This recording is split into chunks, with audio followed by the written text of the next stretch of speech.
Die Herolde sind unter uns bei Yu-Gi-Oh! Master Duel. Werden ja auch von ihnen geführt, zumindest bis anhin. Natürlich noch irgendwie so ein also ein Duell Stufe 4 um 5 vor uns und so, aber erstmal gucken wir uns mal das Ziel an. Obwohl, ja eigentlich der Weg das Ziel ist, aber anderes Thema.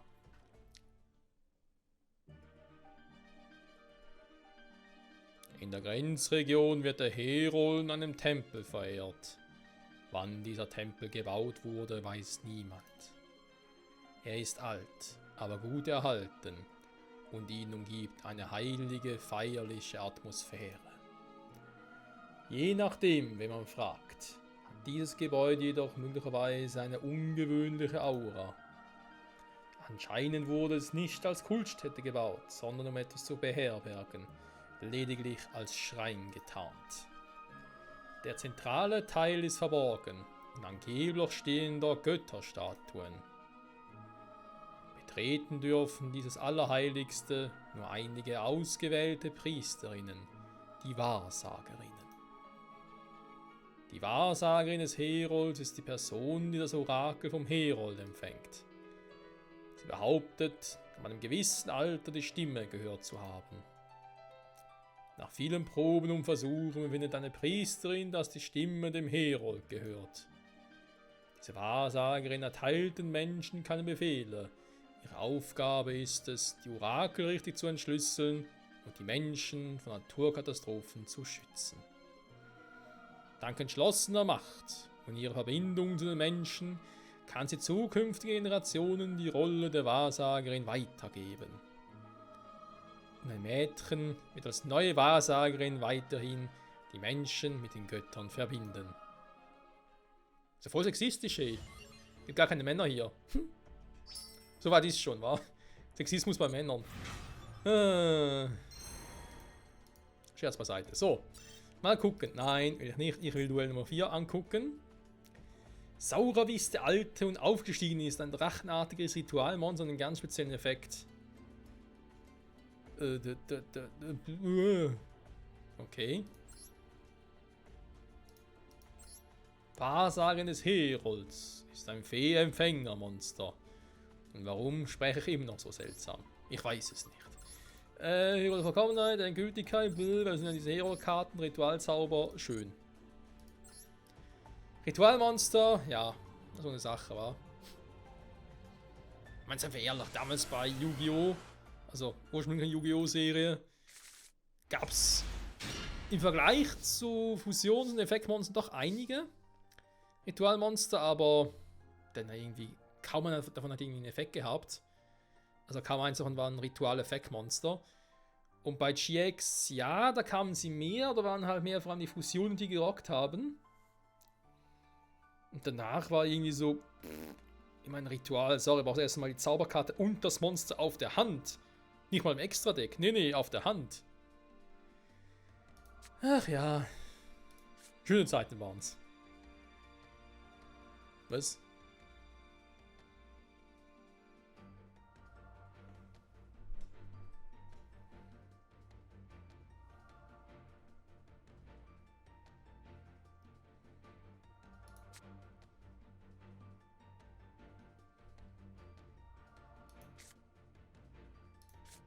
Hm.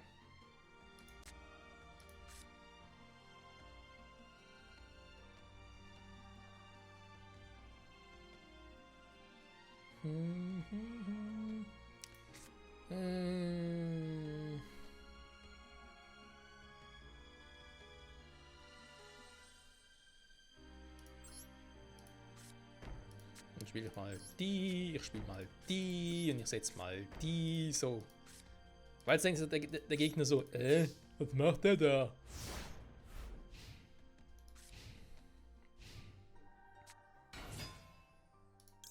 Ja, abwarten, ne? Ich will erstmal gucken, was er macht. Okay, jetzt muss ich, darf ich, kann ich. Was ist das?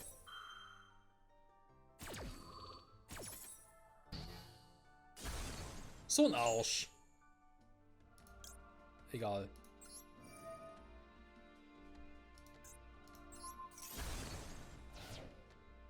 Haha. sowas von gelost. Übrigens, was wir schon mal davon hatten. Tada! Ja, was soll ich sonst machen? Mein Wahrsagen des Herolds jetzt schon rufen.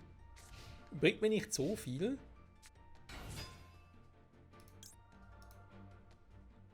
Ah, die gute alte Eva. So, da wird diesmal.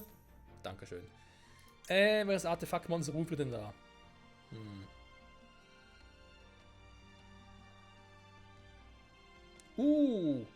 Ja, der Effekt ist natürlich nice. Sag mal, was haben diese Artefakte für Effekte?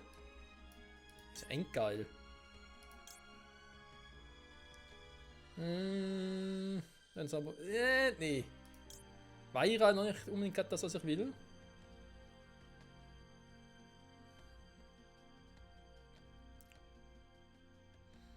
Ja, auch nicht gerade das. Wie sieht es mit der Sense aus?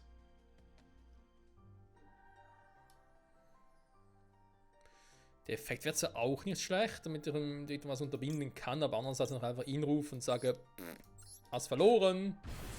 Kann eh nichts machen.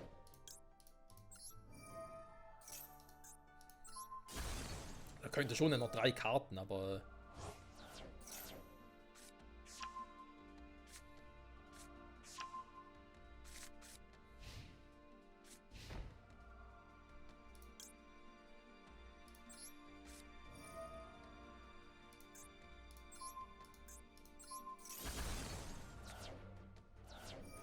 Ching Ching! Gesell dich zu uns!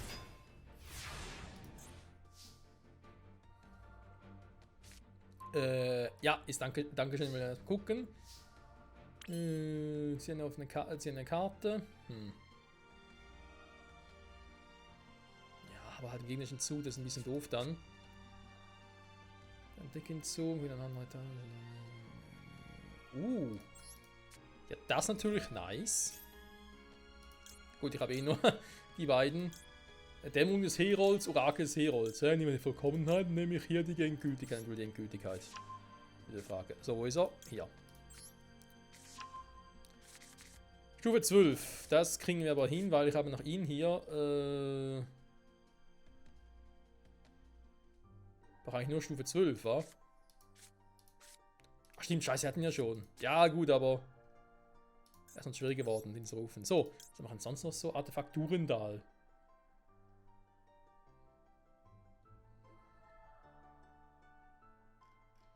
Können wir eigentlich nachrufen? Sternzeichenkundler. Wir können auch einen Link-Monster rufen, aber ist sogar ein Artefakt, aber komm, wenn schon eher die beiden. Aber erst einmal rufe ich ihn hier.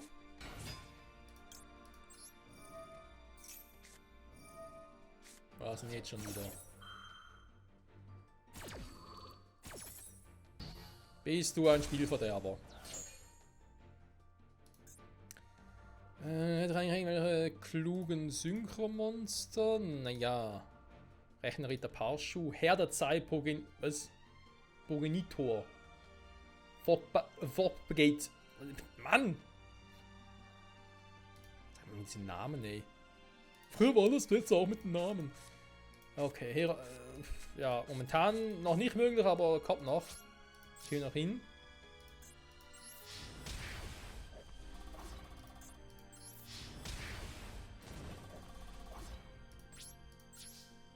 So.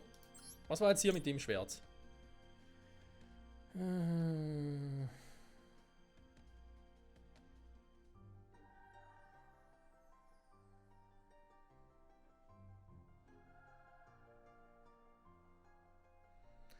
Ein Zauberfang kann ja einen Gegner kontrollieren. Das ist natürlich die Frage, weil es ja das gegnerische Monster ist. Heißt also, Gegner kontrolliert meine Zauberfang oder seine?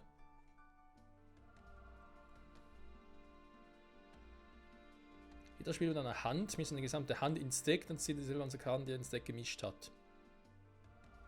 Das klingt cool. Weil, sorry, diese 3 Karten, die ich gerade habe, ist ein bisschen unpraktisch.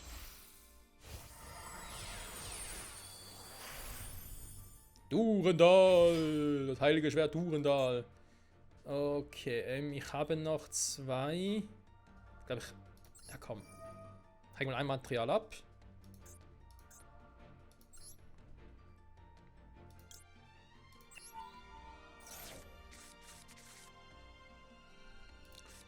Ja, das sieht schon ein bisschen besser aus.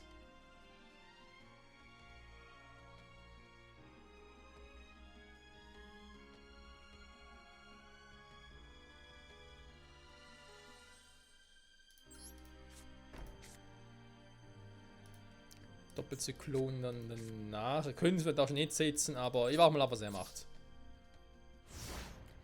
Ja, die Ritualmonster mit dem Hero und so ist natürlich schon cool. Er muss halt auch rufen können, das Vieh.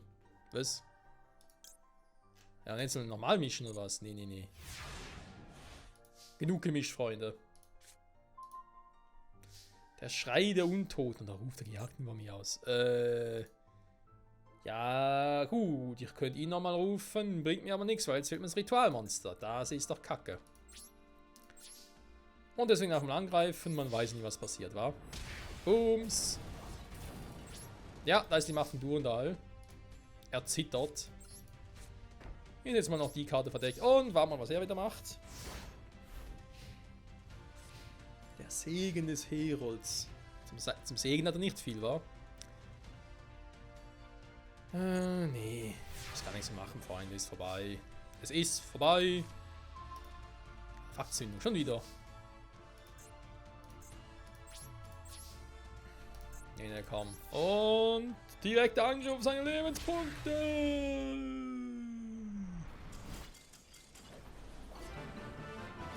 Victory sauber. Ja, der Segen hat sich für ihn nicht trainiert. Unbesiegbarkeitsbarriere, was?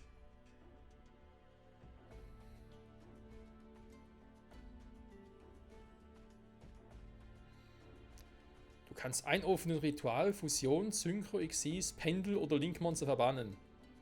Also alles. Ich meine, Fusion, Synchro, Xyz, Pendel, Linkmonster kommt aus dem Extra-Deck, nur Ritualmonster nicht. Das wäre vielleicht so etwas, wo ich persönlich auch sagen würde, hey, die Regel können wir eigentlich mal ändern. Andererseits gibt es mittlerweile so viele Ritualmonster natürlich auch darauf bedacht sind, dass man ihre Effekte halt nur nutzen kann, wenn sie auf der Hand liegen und so. Ist natürlich jetzt schwierig mittlerweile. Hätte man damals, ja, vielleicht hätte man zum Zeitpunkt machen müssen, wo man auf die Idee kam mit dem Extra-Deck, war. Weil ursprünglich war es das Fusionsdeck, dann kam ja die 5Ds-Ära und dann die Synchromonster kamen und dann wurde es zum Extra-Deck. Ich glaube, das wäre der Zeitpunkt gewesen, die Ritualmonster auch als Extra-Deck zu verfrachten. Aber ob es möglich gewesen wäre, anderes Thema.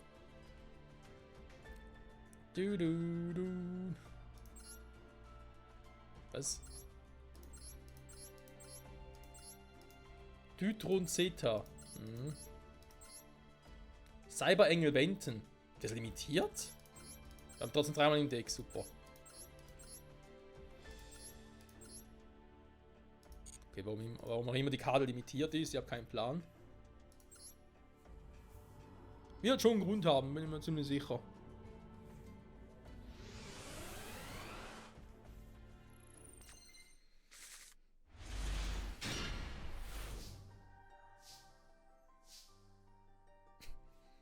Was? Ein Cybernotfall. Ja, doch manchmal auch.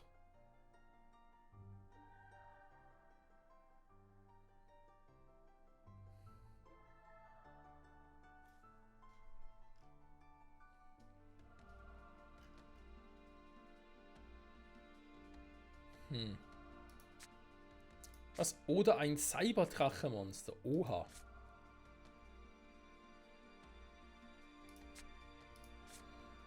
Ich glaube, ich spiele erstmal das hier, wa?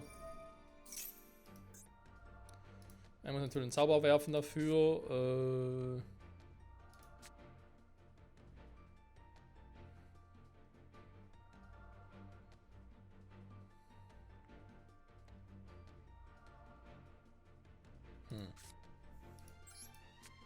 Verrückte Kombisier.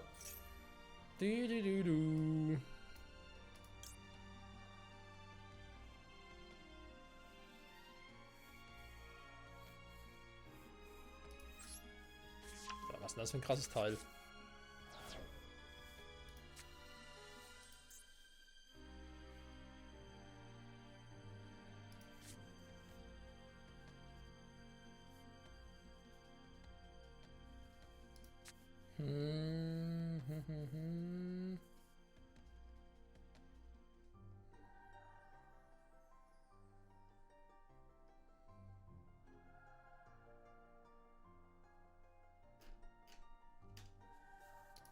Okay, cooles Ding.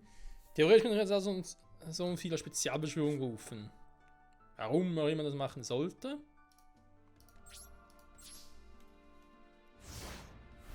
Ja, vielleicht haben die mitunter auch coole Effekte. Das kann sein. Erstmal abwarten, ne? Das ist das Stein des weißen Drachen? Ja, passt.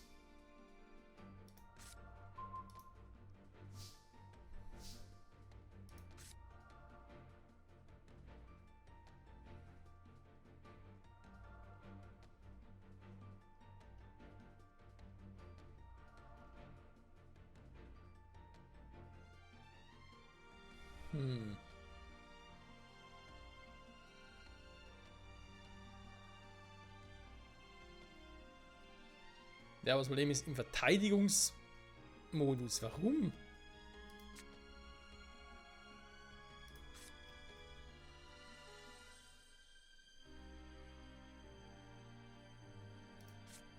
Ich kann mal gucken, ne, was wir sonst so haben.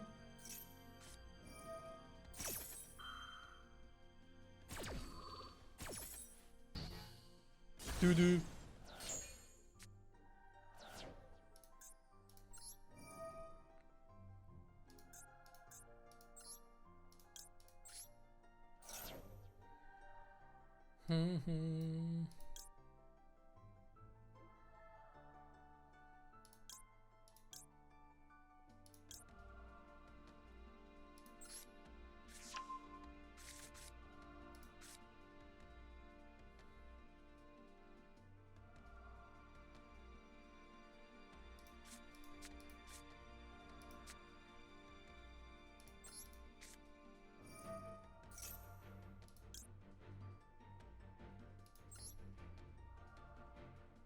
Man hätte gerne einen anderen genommen, aber wäre ein bisschen schwierig geworden, wa?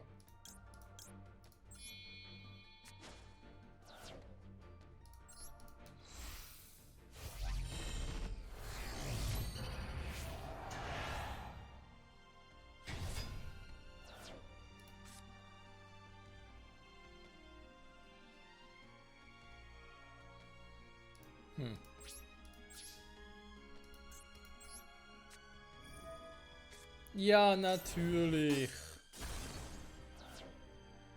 Ach, der Scheiß aufrichtig hier, ich kotze im Strahl.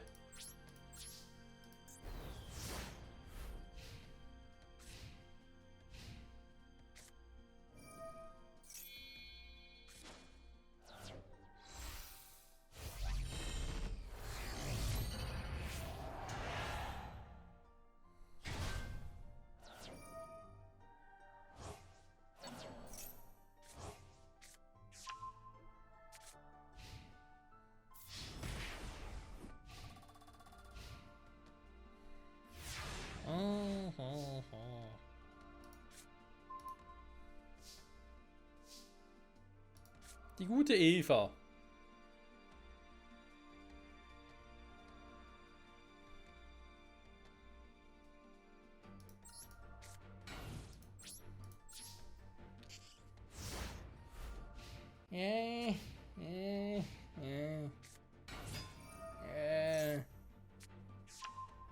Meister Hyperion. Oh, der Meister. Höchstpersönlich. Der Master of Disaster.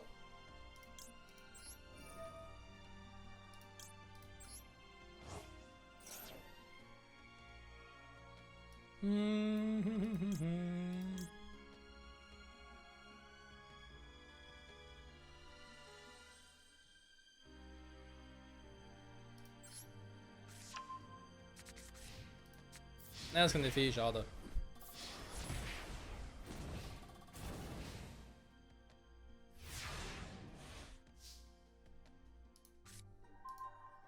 Toll. Jetzt kommt die Karte, die ich gar nicht brauche.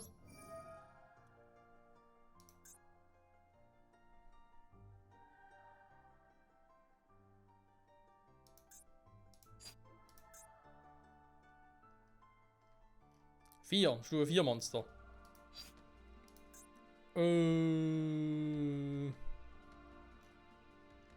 Nee, haben nur das Vieh hier.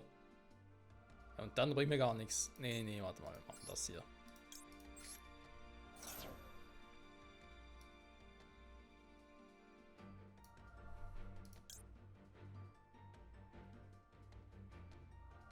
Mhm.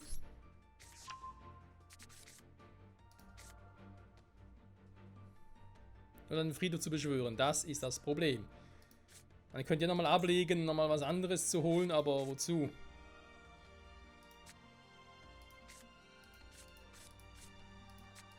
Ja, Stufe 3, alter Schwede. Stufe 4, was ist denn hier los? Oh.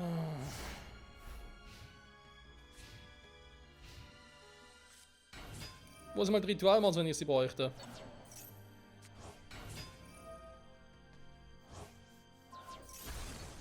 Ja, ist klar.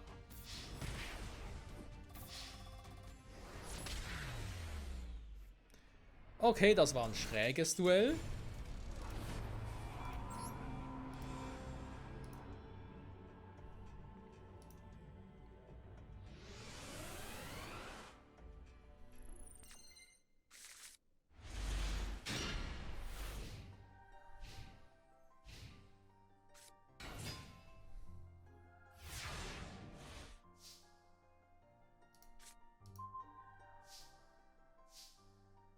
Hm.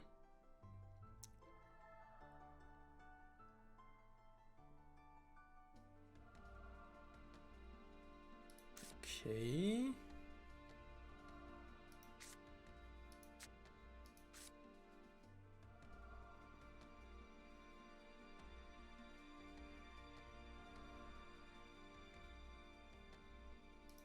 Hm.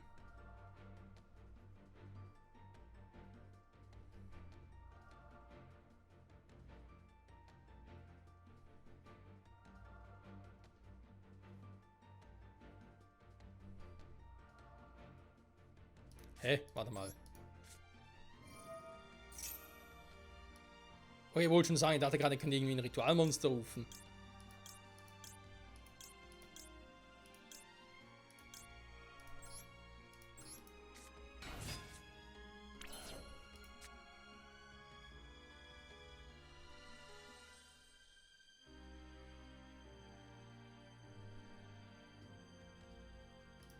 Warte mal, das geht? Nur ganz kurz was testen. Ja, ist das fies. Ja, so geht natürlich auch. Okay.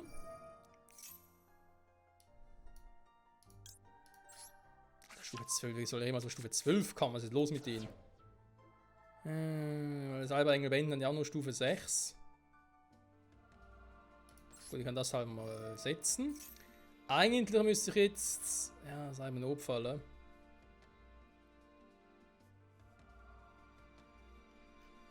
Cyber Cool wäre halt, Cyber Notfall zu spielen, nochmal so einen zu holen. Und aber noch die Zauberkarte, um ihn zu holen. Eigentlich. Wie sieht es mit denen hier aus, der Stufe 1? Ja, mit der Dytron.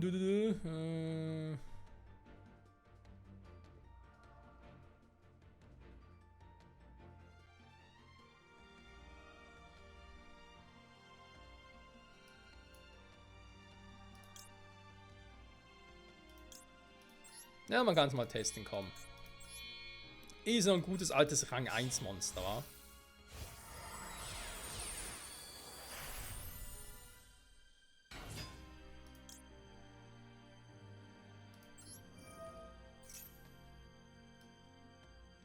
Sagen, wenn ich den auf dem Friedhof lege.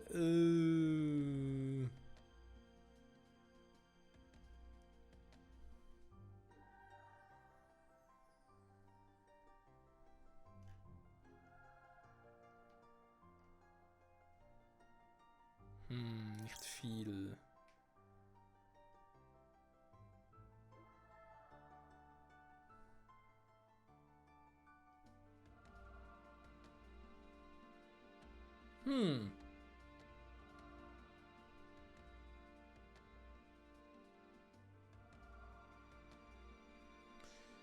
Die Karte so abzulegen wäre auch eine Idee.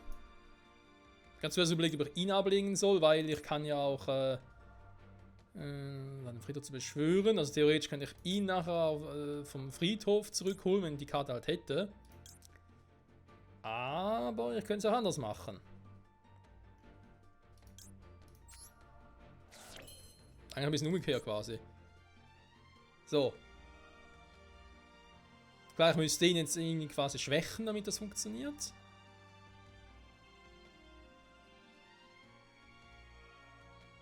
Das heißt, also bis zum Ende des Spielzugs eines Gegners genau 1000. Das finde ich ein bisschen viel. Deswegen würde ich sagen, ich warte mal noch ab. Und ich würde einen Effekt gerne spielen. Also warte mal. Aha, ich kann nur meinen eigenen Zug spielen. Ah, ist das gemein.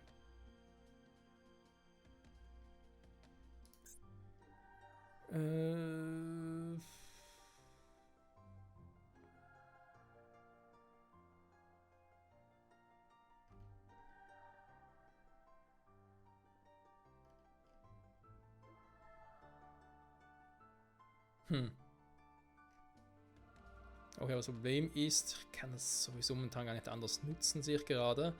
Das ist natürlich doof.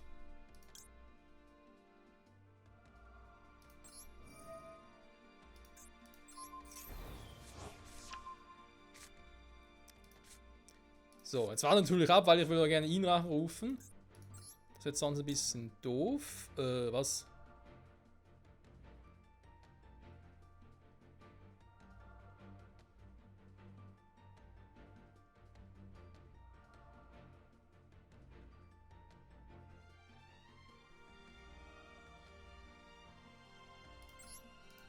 Okay, liebend gerne. So krass, wie leicht das 4 rufen kann. Göttliches Arsenal. Was? Zeus? Steht da echt Zeus? AA Zeus. Landkarten ablegen. Nee, das wäre momentan ein bisschen doof. Aber danke für den Vorschlag. Meine Güte, hey.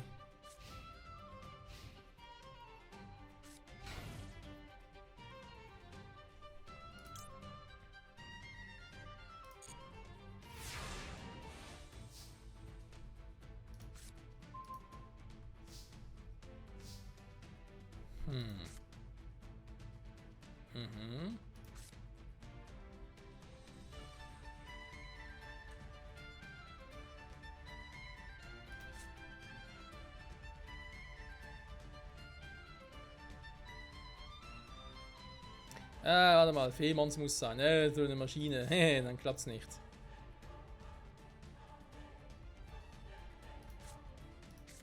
Okay. Dann machen wir es so. Noch nicht. Warte mal. Wir nehmen den. Ching ching.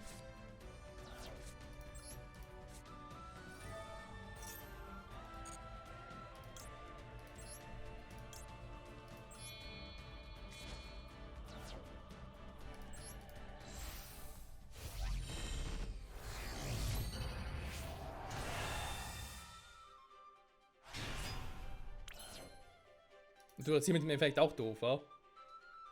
Ja, ich hätte den Effekt vorher spielen sollen.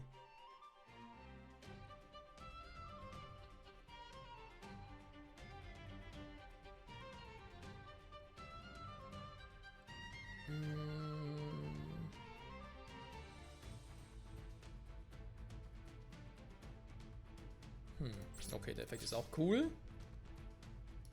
Zumindest so betrachtet. Erst einmal. Nee, den sparen wir uns noch auf.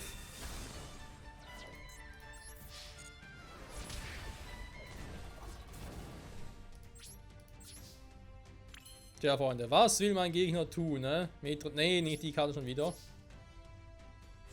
Also, man ist prinzipiell nicht schlecht, aber jetzt gibt es ein schlechter Zeitpunkt dafür. Der schon wieder.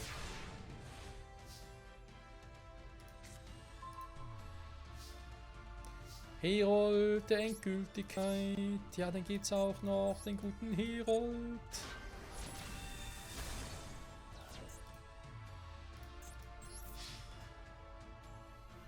Und wisst ihr, was es auch noch gibt? Den Sieg.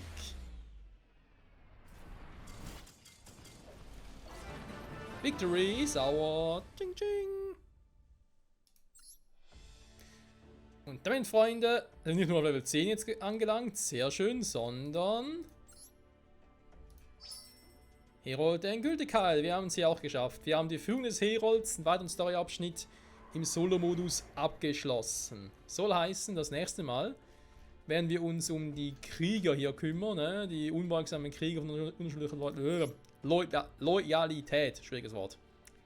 Vor allem, wenn man es zu schnell ausspricht. Und dann danach die Gefahrakten und dann endlich mal Narin Phoenix Nephthys. Lange ist es her. Da freuen wir uns schon sehr darauf. Und sagen an der Stelle schon mal vielen Dank fürs Zusehen und bis zum nächsten Mal zurück bei Yu-Gi-Oh! Master Duel. Dann geht's weiter mit den unbeugsamen Kriegern von unerschütterlicher Loyalität. Bis dahin, bye bye.